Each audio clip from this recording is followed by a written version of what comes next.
Okay, and hello YouTube. Sorry for the short hiatus, or long, whatever you consider.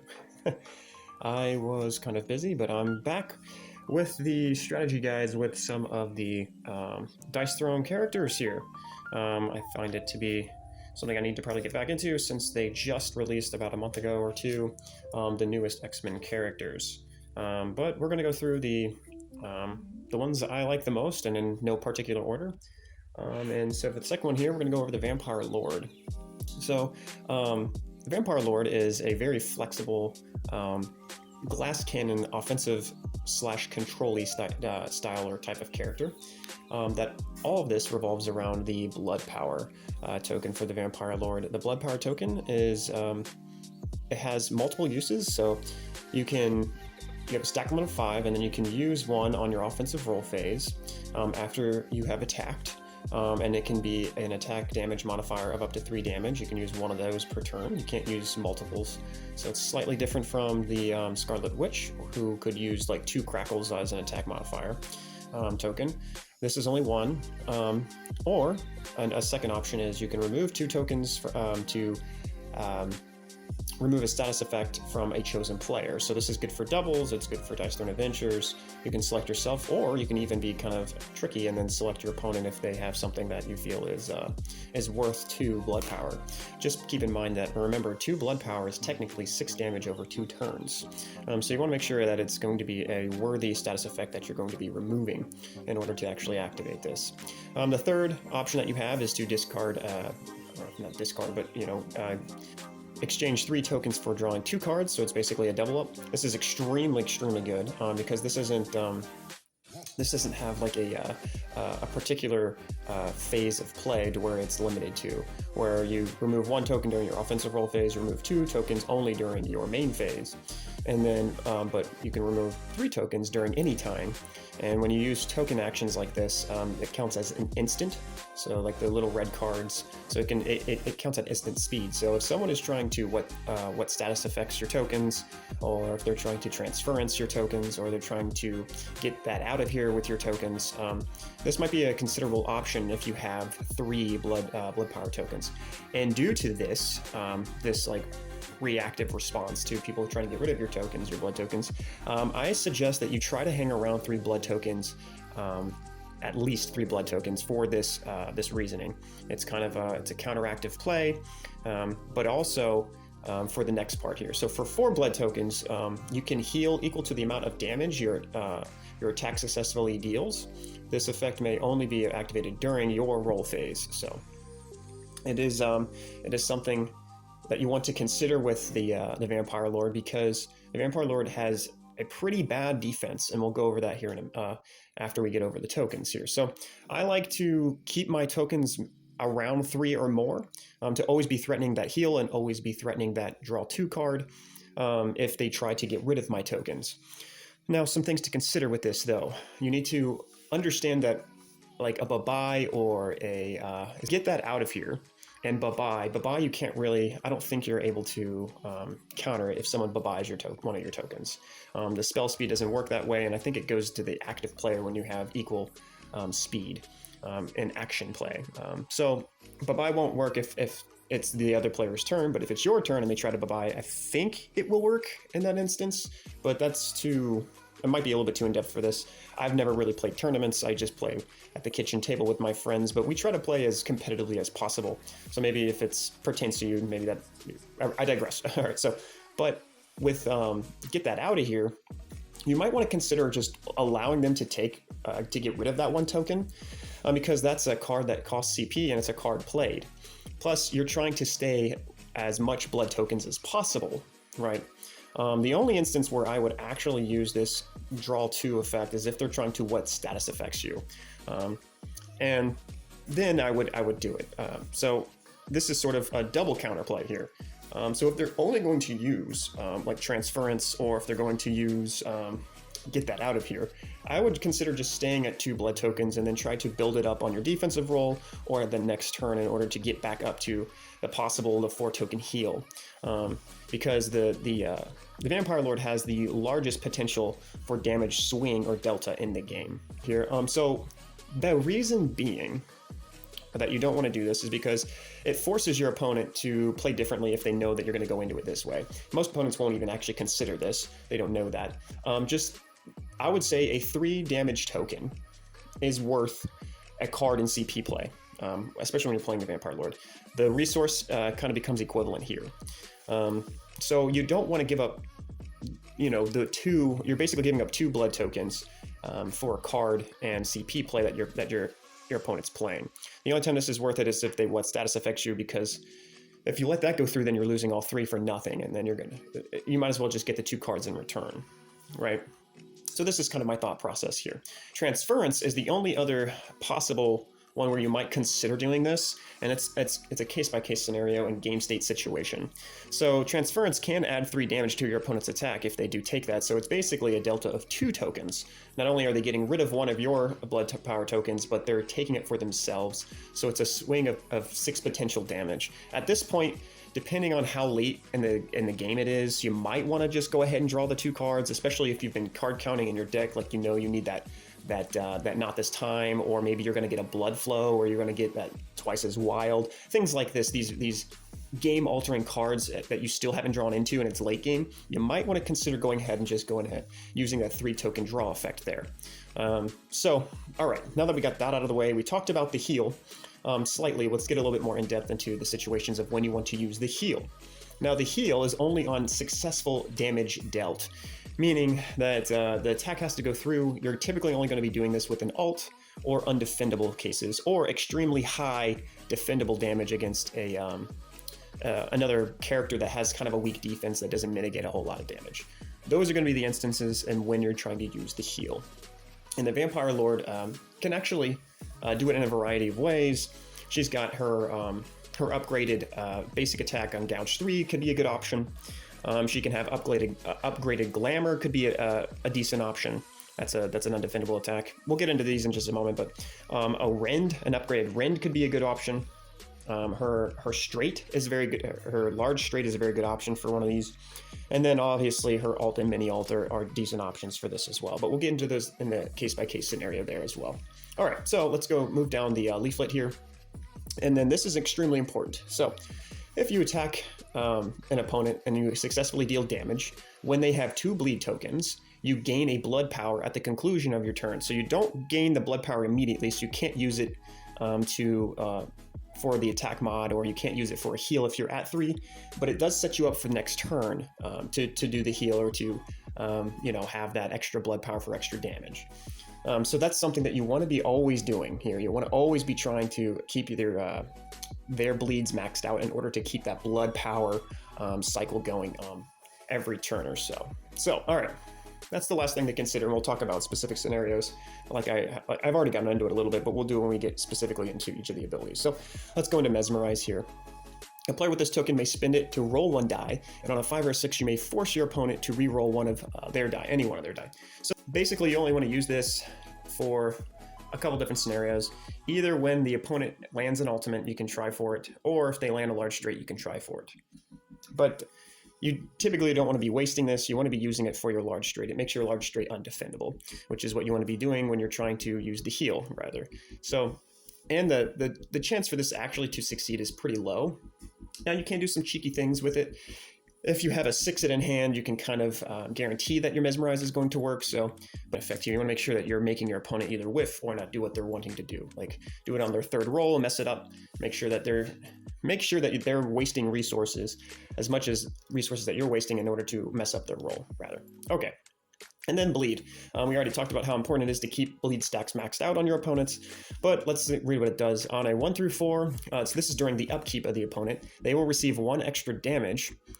If they roll a 5 or 6, they will remove this blood token. So here is another niche case scenario where it actually might be worth using your Mesmerize, because blood power is so important to have. When you reach that 2 stack limit on your opponent and they're rolling for their bleeds, and let's say one of them is a 5 or 6, so they're going to remove that bleed, this might be an instance where you want to go ahead and use your Mesmerize to make them re-roll that die, because you want to keep these 2 bleeds maxed out as long as possible in the game. So because the the Vampire Lord is a glass cannon. She doesn't have very much defense. You want to be getting those blood powers to increase your damage potential, but also be threatening that heal at all times in the game. So, use it with discretion. Don't be willy-nilly just wasting, your 6 cards out there. But depending on the game state, but I'll let you guys to decide when that will be appropriate. So let's go ahead and get into the abilities of the Vampire Lord. I'm actually going to go to the right this time. Last time I went to the left first. We're going to go to the right because I want to talk about the defense. Your defensive roll is very weak. You roll 3 dice, and then you're rolling for double symbols. On 2 hand symbols, which is a 1, 2, 3, or 3. That's a claw, white hand, I don't know what you'll call it. You can inflict a bleed. Now this is good because when your opponent has 2 bleeds, you get that blood power. Or if you have 2 eyeballs, I guess or gazes, I think is what they called. If you have 2 purple gazes, that's a 4 or a 5. You gain a blood power. That's very good too. So both of these options are good for you in order to keep your blood power engine rolling. And then on your 6s, this is extremely strong. You can potentially steal up to 3 health, which is a 6 health delta on a defense. That's pretty strong if you land it. It's just that you're not going to be landing it all that often. So on the upgrade, it's worth 2 CP in a card. All it does is you gain 1 extra dice to roll, which gives you an option, or not an option, the possibility rather.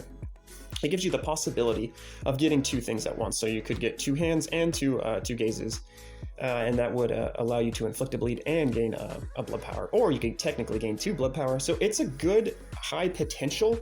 Like the ceiling on this is insane. You could also steal up to 4 health, which is an 8-point delta swing, which is extremely high. But the floor of this is very low. It's still probably only going to maybe get you, what it'll do is probably either get you only 1 of these or a combination of a blood power and stealing a health.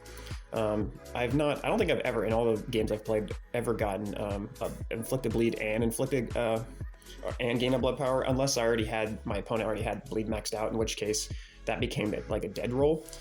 So this is, depending on how early you get this in the game, I would say this is almost an auto sell. It's just not very good.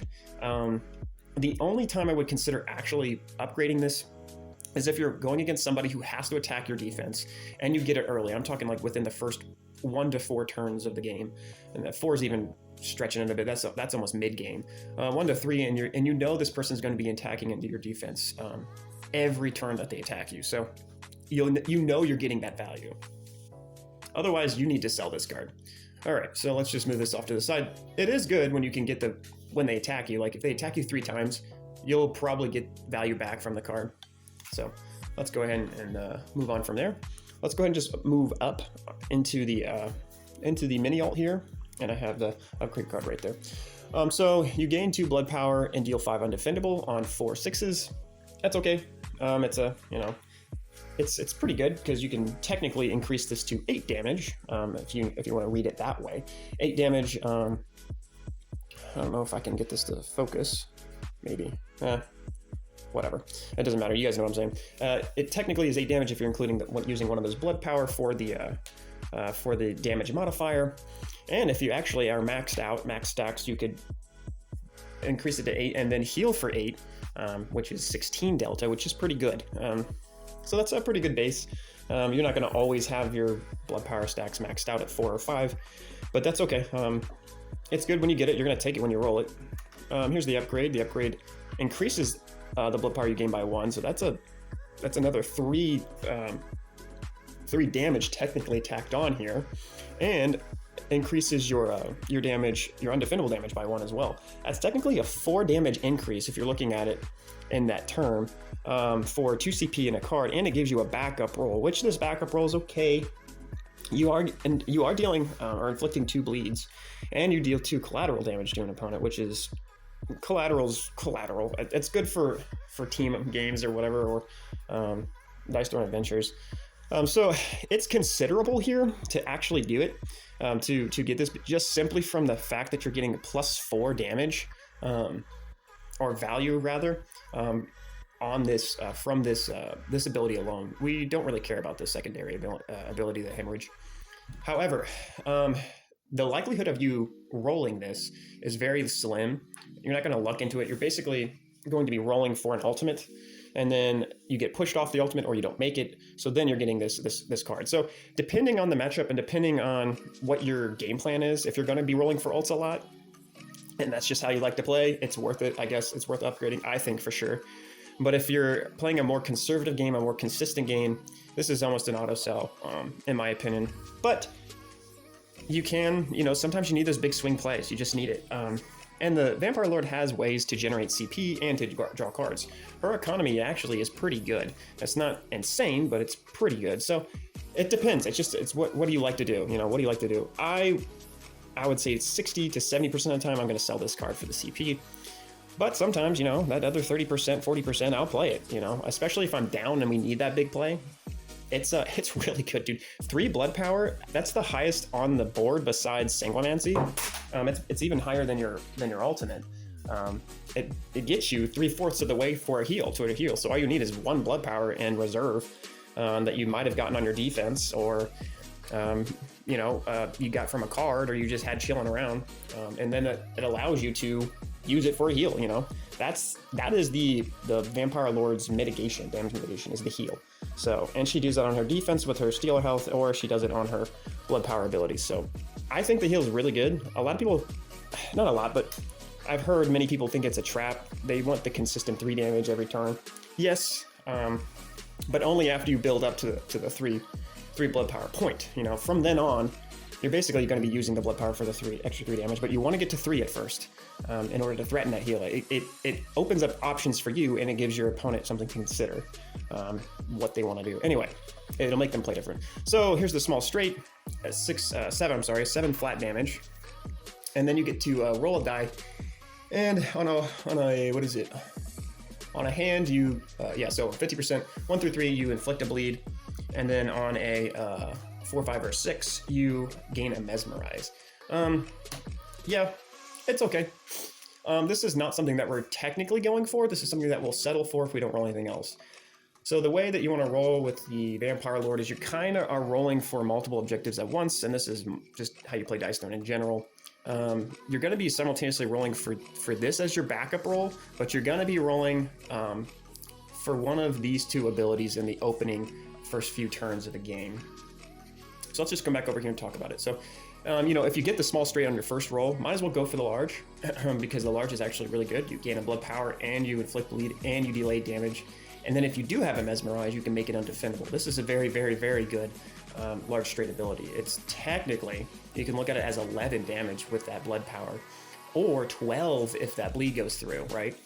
And then it could be undefendable if you have that mesmerize. This is insanely strong. This might be one of the strongest large straights that's base on board. It's pretty comparable to the Barbarians, who's like 15 delta, which is insane. If you get everything off right. So the Vampire Lord's large straight is very good, and you can only get a large straight if you roll a small straight right. So basically, the small straight is always going to be something that we're falling back onto. We'll take it if we get it and nothing else, comes up, and we have to settle for it. Here's the upgrade. This is probably an auto sell, almost always, in my opinion. The only thing that it does help with is it can guarantee which one you want to do. You either inflict a bleed or you gain a mesmerize. Majority of the time, you're going to be inflicting that bleed to keep your enemy topped off, and it does add 1 damage, and you gain this draw blood, which gains you 2 blood power. This is a terrible ability. Don't ever go for this, and don't ever really settle for this. You need to be. This is like halfway to a rend. Might as well just go for rend at that point, or even just a buffed up gouge. Let's say you have 4 hands and 1 blood. I would just use a gouge at that point. This is bad. So anyway, this is fine. Just sell it, honestly. 90% of the time I'm selling this, unless I'm just absolutely flush with cards and with CP, and I just need something to get out of my hand, whatever. And I'm just so rich, it's fine. So yeah, I would sell this. All right, going back down to the large straight, we talked about how good that is at base. It actually is also pretty good an upgrade, but it's an awkward spot on this upgrade. So the reason why it's actually good, in my opinion, is the second ability. It gives you an out if you miss your rend. Your rend requires 3 hands and 2 droplets, blood droplets. So it's a 5 dice combo for one of your non-straight, non-ultimate abilities, which is a little bit annoying, but it is what it is. This is the value in this. You get 5 undefendable damage, and it's a backup roll for a Mist Rend. It takes away some usability or some value of Mesmerize. So what it will do is it'll open up for being able to use Mesmerize just for Mesmerize spam, or you can, if you have this upgrade, then you might want to consider using Mesmerize for like the bleed token situation, you know, to keep the bleed tokens topped off on your opponent. So it kind of loses some versatility of that token when you do upgrade it. But if you're upgrading it, you're going to be upgrading it for this ability basically, and the guarantee undefendable damage. If you're really needing undefendable damage, you're going against someone who has a really hard hitting defense, you just don't want to hit it. The problem is, how often are you landing straights raw, doing all 3 rolls, going for it? It'll happen, you know, but that's risky. You should probably be settling on your second roll for one of your rolls, and only pushing for it if you have something to fall back on or you have card play that you can do. However, Gash is a good fallback. So, you know, the undefendable damage is really, it's a good solid spot. It guarantees it here, and it gives you a backup here for undefendable. So that's when you would buy this or use this card. So it's matchup dependent for undefendable scenarios, because I actually think this is really good. Just base is solid.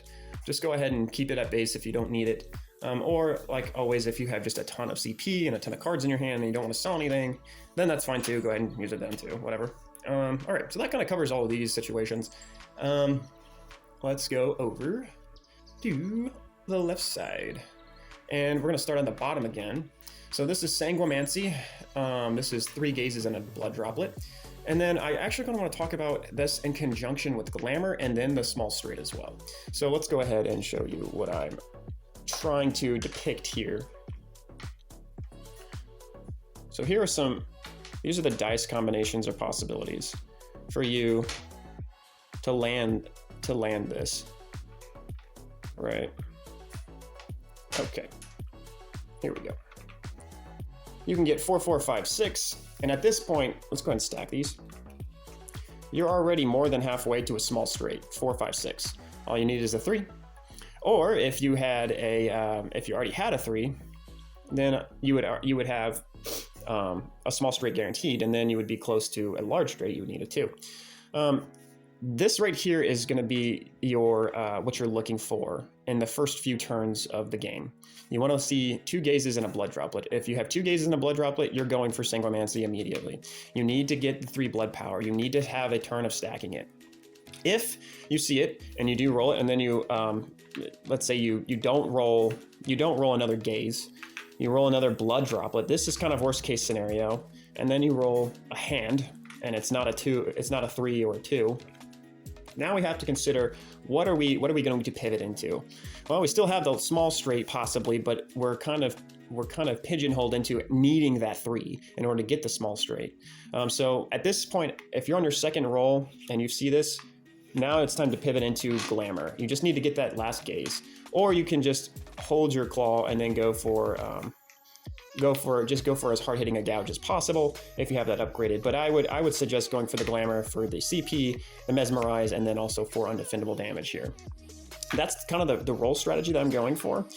You're basically rolling for 3 objectives in one turn. If you open up with this, you see this, you need to be going for this, right? And this is only in the first 1 to 3 turns of the game, because you're trying to get a big burst of blood power in order to set up for future for future turns for that damage and for that that heal, that possible big giant heal that you can get off. Or you can also just use it to draw cards. This is a very versatile ability, especially early in the game. Now, if you have to settle for this, that's fine. You're dealing undefendable damage, so hopefully you're not going to be getting hit back by the defense.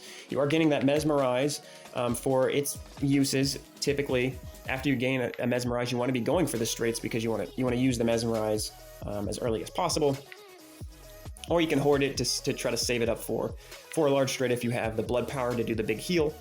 And then gaining CP is never bad. So 4 undefendable is not terrible. It's just not going to get you ahead in the game. It'll keep you within margin to get off a big heal in order to stay in the game. Now, we already talked about the straights. So what we're hoping for is to get bleed on straights. So in the first few turns of the game, if you are inflicting a bleed on your first turn, you do land this straight, which is pretty likely if you're rolling with the objectives that I told you. With these 3 symbols here, you're going to probably end up getting it. If you don't get it, then you're going to get a Glamour or a Sanguimancy either way. Technically, Glamour and Sanguimancy are the same exact roll objective. You just have this for a Sanguimancy, which is better if you don't have any blood power. So this is just solid damage. 7 damage is good. And then you're getting that bleed for the topping out the bleeds on your opponent. And then you're hoping your opponent will hit you during your defense. Oops. During their offensive phase, and you're hoping that you do get another bleed from your defense. So coming turn 2, best case scenario is you landed bleed, they rolled into your defense, you got another bleed on them, and now you're going into your offensive phase with 2 bleeds on your opponent. Or second thing would be, hopefully you get Sanguimancy opening turn, so you already have 3 blood power to begin with. And then maybe you have 1 bleed on them from your defense. So now you can just that really opens up your roll objectives. So now when you're in this position, you actually want to be rolling for your blood droplets and your hand symbols. What this does, let's go ahead and go 3 here. What this does is it opens up your options for Rend, and it opens up your options for Gouge. So Gouge is 3, 5, 7 damage on base, and 4 of a kind you gain a blood power. But it does have an upgrade, and these upgrades are relatively cheap for what they do. So the very first upgrade is only 1 CP, and it's the card. It keeps the damage the same, it's still 3, 5, 7, but it lowers the blood power on 3 of a kind. So if you have 3 1s, 3 2s, 3 3s, you'll be gaining that extra blood power. And like I said, this is typically we're only doing this after we have 3 blood power to begin with, is when we're going to settle for this. Or if you do open up with 2 blood droplets, it's actually pretty easy to get a Rend at that point. So if you have 2 of these, right? If you have 2 of these, you're going to be just going for this. Just roll for the hands. Now, if on the second roll objective you end up rolling a bunch of these eyeballs, again, here, we're back in this situation here. Let's say we have something like this. And if we didn't open with Sanguimancy, let's say we opened up with a small straight and we have 2 bleeds then we're going to pivot to a Sanguimancy at this point. We have to. We kind of have to pivot to a Sanguimancy. We still have a decent likelihood of getting this here, or getting this. Now, if we end up rolling 2 hands, we're screwed. That does hurt us. This is literally nothing. So do it within margin of error. Do it when you have dice manipulation cards. But I mean, if this is your second roll, you still have another roll to try to go for, to try to go for your, for something, for something. I don't know if I would do this and then just roll it for a hand or an eye. I would actually probably hold these and then go for the eyes. This is 4 undefendable is way better than 3 defendable, so that's what I would do. But let's go back to what we were talking about in the scenarios here. So yeah, we're going to be going for Rend. Now let's talk about what Rend does. So this is a relatively hard objective to roll, but we only roll into it when it seems optimal that it's likely that it's going to happen. We're pivoting into this. We're not going for it every turn. You know what I'm saying? If it looks like we're not going to get the blood droplets, then just pivot to this. Go ahead and pivot to this, and we have 2 upgrade abilities. The second one, I'm bouncing around everywhere, sorry. The second one it increases the damage by 1, 4, 6, 8, and it's still 3 of a kind, and it's only 2, which is really solid. And like I said, we're rolling for this when we already have blood power generated. When you have 2 or 3 blood power, that's when we'll settle for this, to keep increasing that blood power, because if you think about it, if our opponent has 2 bleeds and we have 2 blood power and we roll 3 of a kind, now we're automatically getting the 4 blood power needed for a heal next turn. We'll technically have 3 this turn because we gain the blood power, then we deal the damage. But we don't gain that 4th blood power until we dealt the damage. So, or you can just, use one of your blood power and then gain the 3rd one afterwards. And then if you hit an 8 or whatever, you'll be hitting for 11. That's really good. So it's a good ability when you have the second one. I don't like the first one all that much. This is usually a sell, but it opens up the options for gaining blood power. This is better. So you know what I'm saying. All right, so let's talk about Rend now. Sorry, I keep going back and forth. So Rend requires all your dice and this particular dice configuration. It's a 6 damage ability. You end up rolling in for dice roller. So you roll 3 of these. You on your hand symbols 1 through 3, you add 1 damage, so it can go up to 9 damage max potential. On a gaze, you draw a card, and then on a blood power, on a blood droplet, you gain a blood power. So Rend is solid for just damage, and then also that little draw card is pretty sneaky. It's actually pretty solid, not bad at all. And here is the upgrade. So you roll 5 dice on the upgrade. And then it's still only on these. These don't become X's, unfortunately. So it increases your damage potential with this one. I would almost say this is a sell, just because of the likelihood of you getting multiples of a blood droplet and an eyelet or whatever is pretty likely. Now it does theoretically. Its potential is 6 plus 5. That's 11 damage, and then if you tack on a blood power to that, that's what, 14 damage. That's really good, but it's expensive. It's 2, and it's a card that you're not going to get a lot, and the roll objective is hard to get. Even if you are only pivoting into that, how likely are you going to be rolling this in any one particular game? It's very rare. So I think sell this most of the time. I can't even think of a situation where I would, other than if I'm just super wealthy, I just have a ton of CP and I have a ton of cards, and you just need to play something. That's the only time I would play this. I'm not playing this in any sort of strategic manner at all. It's just so unlikely. The likelihood of you actually getting the value of extra damage and not rolling duplicates of these 2 symbols is very unlikely. So it's a sell. Okay, let's go back up to these abilities here just to show you their upgrades. So the upgrade here for Sangromancy increases the heal by 1, and that's it. It also gives you this presence ability here down here. I don't know if I think that's in frame. The presence ability here where you gain 2 blood power and draw a card. That's not too bad. It gives you a different roll objective. This typically is going to be something that you just whiff on. But I mean, we'll settle for this because 2 blood power and drawing a card is actually pretty strong if it's early in the game. And it's like an ability that you don't want to attack into the defense, or let's say you're parlayed, or this the Shadow Thief has shadows or something along these lines. This is actually a pretty good ability. So is this, though, obviously. So if you miss this and you get this, that's actually pretty solid in those scenarios. But if you're playing the Vampire Lord into the Pirate and the Shadow Thief, you're going to be having a very rough time, in my opinion. I don't think she goes well into those very high economy, high control style characters. She can kind of play that game a little bit, but she really, really requires going against someone who has slightly lower economy than her, or even, and then to take advantage of her blood power heal.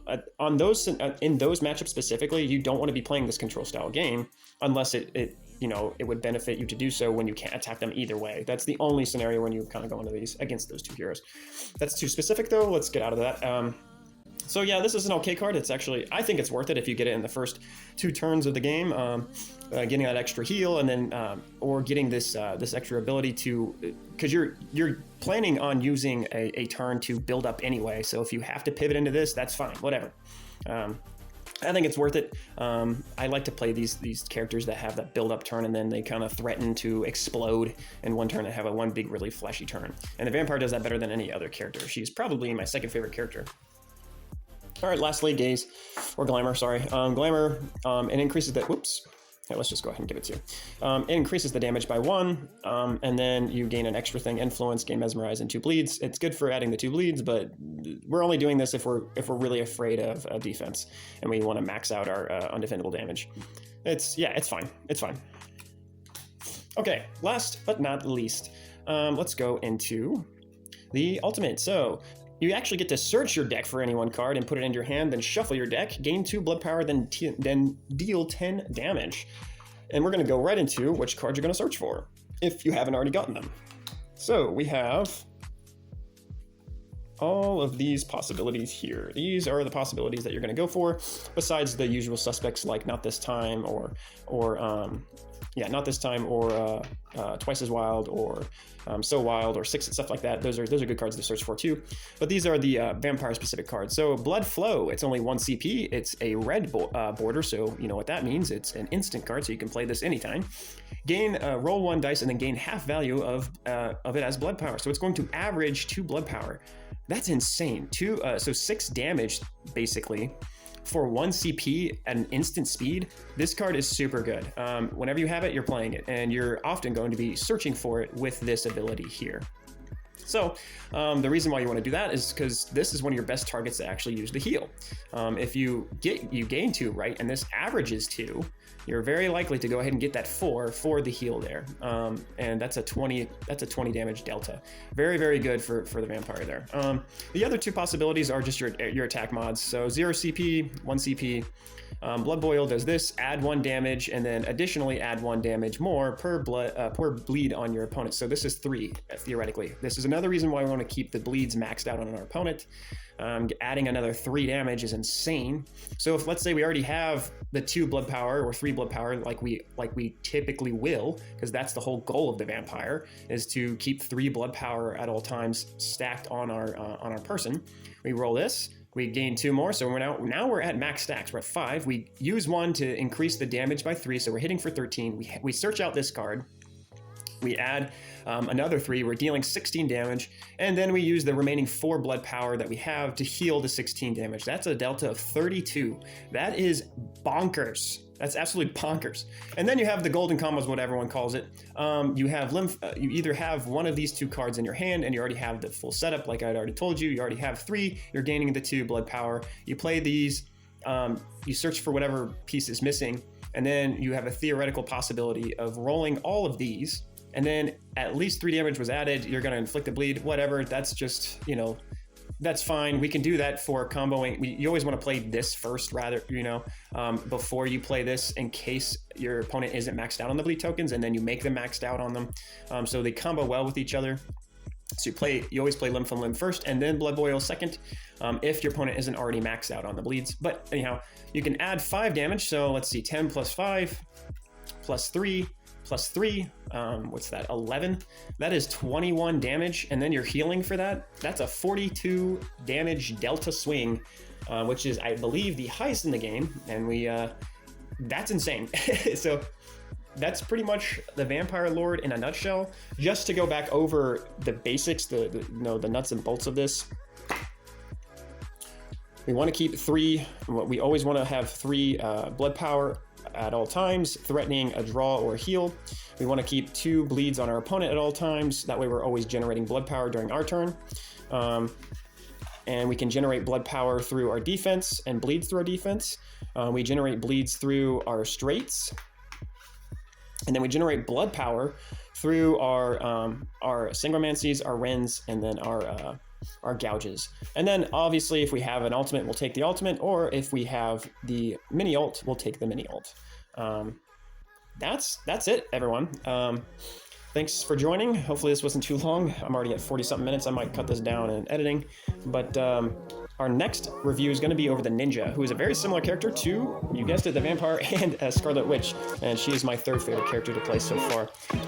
Thanks for watching, and comment down below, like, subscribe, whatever you want to do. Tell me what I got right, what I got